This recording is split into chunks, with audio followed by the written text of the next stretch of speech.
Bonjour ou bonsoir à tous et bienvenue sur cette capsule audio. Alors, pour répondre à un commentaire et à d'autres également, c'est-à-dire pas de commentaire direct, j'ai essayé de retrouver ce commentaire qui m'avait beaucoup touché. Mais bon, en gros, ce commentaire et d'autres personnes qui m'écrivent me disent que l'éveil est terriblement difficile, qu'ils souffrent beaucoup de tout ce qu'ils découvrent, de tout ce qu'ils voient, me demandent si c'est normal, si c'est comment faire. Alors du coup, je vais parler de la souffrance en règle générale.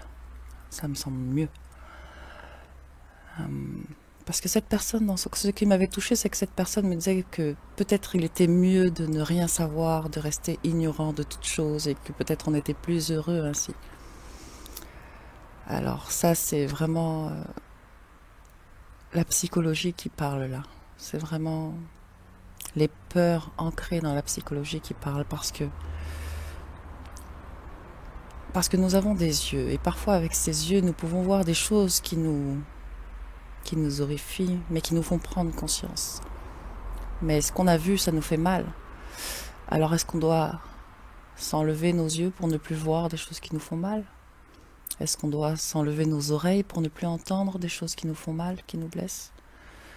Est-ce que, vous voyez, est-ce qu'on doit arrêter de prendre conscience vraiment parce que ça fait mal? Non, je crois pas. Mais la souffrance psychologique, pourquoi on souffre d'abord? Et qu'est-ce que c'est que même la souffrance? La souffrance qui pousse l'homme à toujours vouloir évoluer pour ne plus souffrir justement. Ça a donc quelque chose de bon, hein, puisque ça nous pousse à sortir d'une situation dont on ne veut plus parce qu'on en souffre. Mais la souffrance, dans le fond, eh bien c'est une chose vraiment simple, hein. C'est simplement le refus face à un changement. Bon, je parle là de souffrance psychologique, hein. Je n'aborde pas le sujet de la souffrance physique, qui est aussi à peu près la même chose, le refus d'un changement. Mais c'est quand même différent. La souffrance psychologique, c'est vraiment une lutte face à un changement qui arrive. C'est un refus de s'adapter à quelque chose. Pourquoi? Eh bien parce qu'on a peur de ce qui est neuf. Parce que dans ce qui est neuf, il y a ce qui est inconnu, ce qu'on ne connaît pas. Et donc, dans ce qu'on ne connaît pas, il y a de l'insécurité, beaucoup d'insécurité. Et l'être humain a peur, a besoin d'une sécurité. Et, souvent, on croit qu'on s'adapte à la vie et aux situations qui se présentent, mais en réalité, on s'adapte dans un cadre bien défini par notre psychologie, c'est-à-dire par nous-mêmes. On a défini des cadres, on a posé certaines limites et on avance dans ces limites. S'il y a une faille dans ce cadre, on souffre parce que on ne s'adapte pas au changement. Et nous avons peur du neuf. Alors nous souffrons parce que le neuf... Alors le neuf n'implique pas que ce soit positif ou négatif, hein, juste que c'est neuf, juste que c'est inconnu. Donc il y a... Parfois on peut voir des gens qui s'adaptent à toutes les... On a l'impression qu'il y a des gens qui s'adaptent à toutes les situations dans leur psychologie. On a l'impression qu'ils s'adaptent, je dis bien l'impression parce que soit on s'adapte vraiment, donc on s'adapte dans la psychologie et dans le mental, et on est toujours bien là où il faut, parce qu'on suit une énergie très particulière, soit on s'adapte mais on subit. Oui, donc on va souffrir, forcément, si on subit.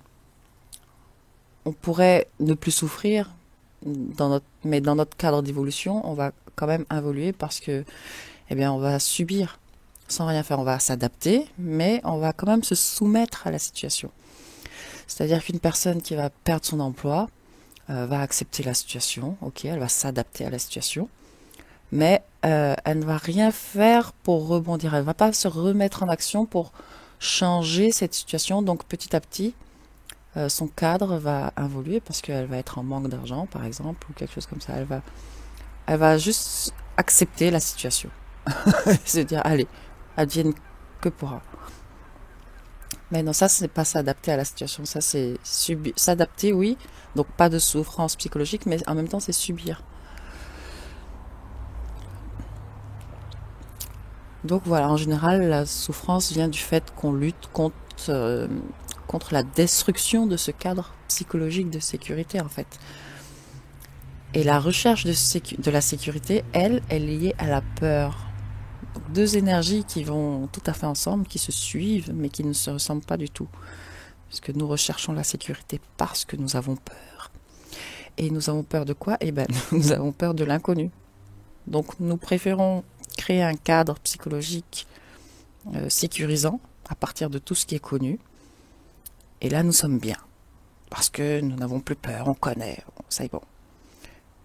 Mais le problème, c'est que ce cadre psychologique de sécurité fait à partir de tout ce qui est connu ne peut pas tenir puisque la vie elle-même est en perpétuel mouvement. Donc, tout est impermanent en fait. Tout change tout le temps. Et tant que nous voulons nous accrocher en pensant que rien ne changera, eh bien on souffre. Donc, on est amené à souffrir tout le temps. Notre cadre, lui, il change tout le temps. Et nous refusons de nous adapter à ce cadre qui change. Nos enfants grandissent, nous changeons de travail, nous changeons de lieu de vie, nous-mêmes nous changeons, mais on est incapable, par des peurs, de laisser ce changement arriver. On lutte. La souffrance, c'est une énergie qui s'inscrit dans notre âme, dans notre ego en fonction, si elle est émotionnelle ou mentale, mais c'est toujours une lutte psychologique. C'est une souffrance. La souffrance est psychologique parce que c'est une lutte qu'il y a entre notre véritable nous, notre essence, entre ce que notre essence voudrait faire, ce que notre énergie la plus haute en vibration, ce qu'elle nous pousse à faire naturellement et spontanément, et ce que notre ego dit qu'il faudrait faire. C'est vraiment la souffrance vient vraiment de ce conflit-là. C'est aussi une lutte entre l'extérieur que l'on perçoit et la façon dont on aimerait voir l'extérieur. Oui. Par exemple, vous venez de vous acheter un magnifique vêtement blanc dont vous rêviez depuis toujours pour aller à cette superbe soirée. Et voilà que, arrivé à cette soirée, il y a quelqu'un qui vous verse son verre de vin rouge sur votre beau vêtement blanc. Vous allez en souffrir, c'est sûr. Vous allez réagir, certain. Bon, c'est un petit exemple, mais prenons un exemple plus courant. Vous avez des projets, quels que soient ces projets. Vous avez des projets et les choses ne se passent pas comme vous voulez qu'elles se passent. Qu'est-ce qui se passe pour vous? Eh bien, vous en souffrez. Alors, on pourrait me dire, oui, mais quand même, c'est un projet important, tu peux pas t'imaginer, j'avais tout misé dessus, financièrement, je vais pas m'en sortir si ce projet n'aboutit pas. Oui, financièrement, ça peut devenir difficile, effectivement. Mais il n'empêche que ça ne sera pas un échec. Ça va être, la souffrance va venir du fait qu'on va lutter, on ne va pas s'adapter au fait que ça ne se passe pas comme nous, on avait décidé que ça se passe. Et on va considérer que c'est un échec parce qu'on n'y est pas parvenu. Et ça crée de la vraie souffrance à l'intérieur. Mais les échecs sont seulement un manque d'adaptation. Si on s'adapte à une situation, il n'y a pas d'échec. Absolument pas d'échec.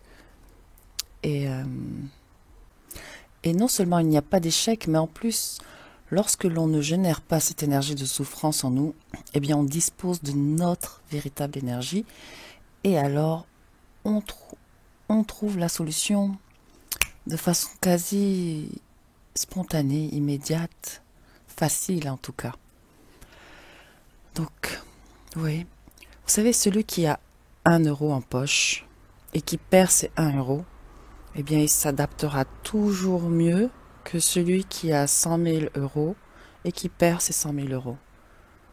Pourtant, ils ont tous les deux tout perdu, tout ce qu'ils avaient.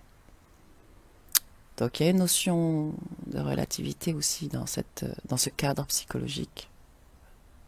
Mais voilà, je voulais vous montrer ce cadre. Pouvez-vous visualiser autour de vous un cadre? Un beau cadre transparent qui vous permet d'avancer dans la vie. Ce cadre est là pour vous sécuriser. Et dès qu'il y a un impact sur ce cadre, le fait que vous ne supportiez pas ça, ça crée de la souffrance. Ce cadre, il est fait pour être enlevé. Pour le moment, on avance, on a eu besoin d'avancer avec ce cadre. Mais aujourd'hui, tout est fait pour que vous avanciez sans ce cadre parce qu'à l'intérieur, vous avez été assez renforcé maintenant. Vous n'avez plus besoin de ce cadre. Ou mieux que ce cadre encore, pouvez-vous imaginer que vous avez été comme un jaune d'œuf dans une coquille et que ce jaune d'œuf est devenu un poussin qui a maintenant besoin de sortir de sa coquille. Il ne craint plus l'extérieur. Il est assez grand pour commencer à vivre sa vie de petit poussin. Voilà. Donc je terminerai par vous dire que la souffrance n'est pas nécessaire, mais que nécessairement l'être humain souffre pour le moment. Je vous souhaite une belle journée ou une belle soirée. Je vous dis à très bientôt. Au revoir.